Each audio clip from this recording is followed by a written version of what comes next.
Bismillahirrahmanirrahim. Assalamualaikum warahmatullahi wabarakatuh. Halo sahabat semuanya, kembali lagi di AK Channel. Allahumma sholli ala sayyidina Muhammad wa ala ali sayyidina Muhammad. Halo sahabat semuanya, seperti biasa saya mau sharing berbagai cerita seputar kisah keajaiban sholawat. Nah, pada kesempatan kali ini saya akan menceritakan dahsyatnya sholawat Jibril ya, ketika kita mengamalkannya. Dan sudah banyak juga ya, ribuan orang yang sudah mendapatkan atau testimoni keberkahannya setelah mengamalkan sholawat Jibril.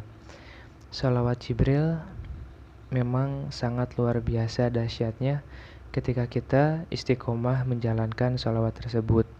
Nah, tentunya di sini saya mau berbagi cerita. Ada seorang yang kaya raya. Beliau sangat bisa dibilang orang kaya ya, karena dari isi ATM-nya pun sampai punya 2M gitu kan, 2 miliar. Nah, setelah itu beliau sebelum mengenal sholawat mulai ada sebuah problem ya, atau sebuah permasalahan di setiap pekerjaannya. Dan beliau adalah salah satu seorang pembisnis ya. Nah, beliau sempat terpuruk di dalam bisnisnya sampai uangnya habis, mobilnya terjual, rumahnya terjual gitu kan, dan sampai tidak punya apa-apa. Nah, setelah itu beliau mengingat kembali amalan-amalan saat beliau mondok di sebuah pesantren gitu. Nah, setelah itu beliau mengingat yang namanya sholawat. Nah, beliau istiqomahkan membaca sholawat 1000 kali, yaitu shollallahu ala Muhammad, sholawat Jibril, sholawat pendek gitu ya. Nah, diamalkan setiap hari gitu. Nah, beliau mengamalkan 41 hari. Nah, setelah itu beliau setelah mengistiqomahkan sholawat tersebut, yang kedua beliau juga mengistimewakan waktu gitu. Setelah keluarganya sudah pada tidur gitu ya, anaknya sudah pada tidur, menyempatkan waktu kurang lebih 15 menit atau 20 menit untuk mengamalkan sholawat tersebut. Di malam hari ya tentunya beliau mengamalkannya. Nah, setelah itu alhamdulillah beliau setelah mengamalkan 41 hari mulai ada rasa kecintaan kepada baginda Nabi Muhammad SAW tentang sholawat gitu.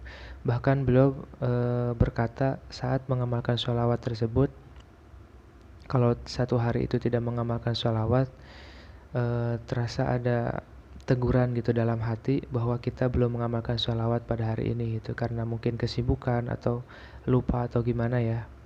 Nah, setelah itu setelah mengamalkan sholawat 41 hari, beliau pun menambahkan di 40 hari kedua gitu, 41 hari kedua, dan beliau menambahkan sholawatnya gitu sampai 2000 kali sholawat. Setelah itu beliau tetap istiqomahkan, dan beliau juga berkata bahwa saat mengamalkan sholawat tersebut, kalau misalkan kita juga jangan ambisi juga gitu saat mengamalkan sholawat.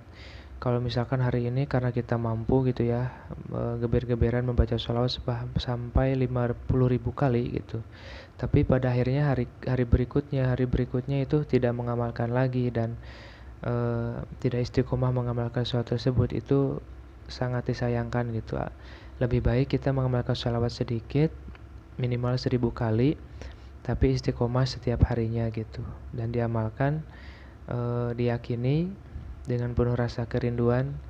Dan maaf maksudnya ya, bukan kita karena melibatkan sebuah dunia gitu ya, kita sampai rela membaca sholawat gitu. Mungkin awalnya seperti itu, tapi kesininya nanti akan ada sebuah keistimewaan, dan tentunya kita berdoa kepada Allah SWT pengen ada sebuah keberkahan hidup, karena beliau juga berkata bahwa saat kita beribadah gitu tanpa kita punya materi, tanpa kita punya bekal untuk hidup, itu pun tidak khusyuk atau tidak bisa fokus menjalankan ibadahnya gitu. Salah satunya mengamalkan sholawat. Nah, beliau sampai terpuruk setelah itu mengenal namanya sholawat, istiqomahkan sampai 120 hari gitu. Beliau mengistiqomahkan dan menambahkan setelah 41 hari yang pertama itu 1000 kali, yang 41 hari kedua beliau menambahkan menjadi 2000 kali, bahkan sampai 41 hari ketiga itu beliau sampai 3000 kali membaca sholawat Jibril. Nah, setelah itu beliau mulai ada sebuah titik perubahan gitu dalam hidupnya, sampai sekarang beliau udah terasa pulih dalam kehidupannya. Walaupun tidak sekaya dulu, tapi beliau sudah ngerasa penuh kenyamanan dan kebahagiaan, bisa punya rumah sendiri lagi, bisa punya usaha sendiri lagi gitu kan dengan lancar. Setelah itu beliau pun punya kendaraan sederhana tapi sangat banyak keberkahannya gitu. Nah, sangat dahsyat juga ya kalau kita sudah mengamalkan sholawat Jibril tersebut, sahabat semuanya. Nah, yuk kita tingkatkan kembali dengan kita sering mendengarkan testimoni-testimoni kisah keajaiban sholawat. Mudah-mudahan kita juga tercucuran sebuah keberkahan dan mendapatkan syafaat baginda Nabi Muhammad SAW, karena salah satu bentuk ikhtiar kita membaca sholawat, beribadah juga kepada Allah SWT. Dengan kekasihnya kita membacakan sholawat, insya Allah kehidupan kita akan diterangi dengan cahaya yang sangat luar biasa, akan diberikan perlindungan oleh Allah SWT. Dan ada tips ya dari saya pribadi, kalau kita sudah mau mulai menjadi orang yang lebih baik lagi dari sebelumnya, atau meninggalkan hal-hal yang buruk yang tentunya mungkin saat kita punya kebahagiaan walaupun caranya yang salah, ya kita akan tetap di satu lokasi tersebut gitu. Tapi ketika kita ada masalah, ketika ada keterpurukan, tentunya kita mencari solusi, mencari sebuah jalan untuk mendapatkan sebuah keberkahan dan kebahagiaan yang sangat luar biasa, tentunya dari jalan Allah Subhanahu wa taala.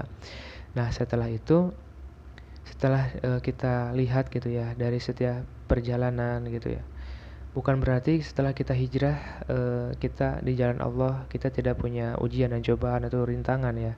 Tetap kita juga pasti punya cobaan dan rintangan. Cuman bedanya saat kita punya masalah tanpa kita punya ilmu, itu sangat khawatirnya sangat luar biasa.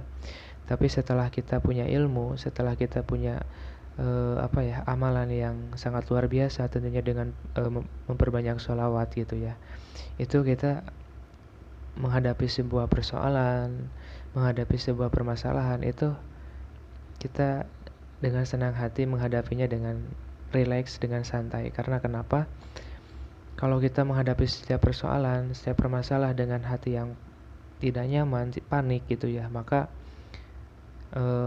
susah untuk menyelesaikan setiap persoalan tersebut. Tapi kalau kita diberikan hati yang nyaman, diberikan kebahagiaan, tentunya hati diberikan kelapangan, menyelesaikan masa apapun itu akan ada solusinya dan petunjuk yang sangat luar biasa dari Allah Subhanahu wa taala.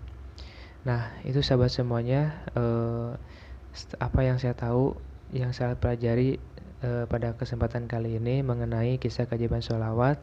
Mudah-mudahan bisa membantu kalian semua untuk lebih semangat lagi mengamalkan sholawatnya, dan mudah-mudahan kalian semua yang sudah mengamalkan sholawat mendapatkan sebuah keberkahan yang sangat luar biasa. Dan jika ada mau sharing sekitar kisah keajaiban sholawat atau saran masukan, bisa dituliskan di dalam komentar. Dan jika ada kata-kata yang salah, saya undur diri, mohon maaf. Wabillahi taufiq wal hidayah. Wassalamualaikum warahmatullahi wabarakatuh. Shallu ala nabi.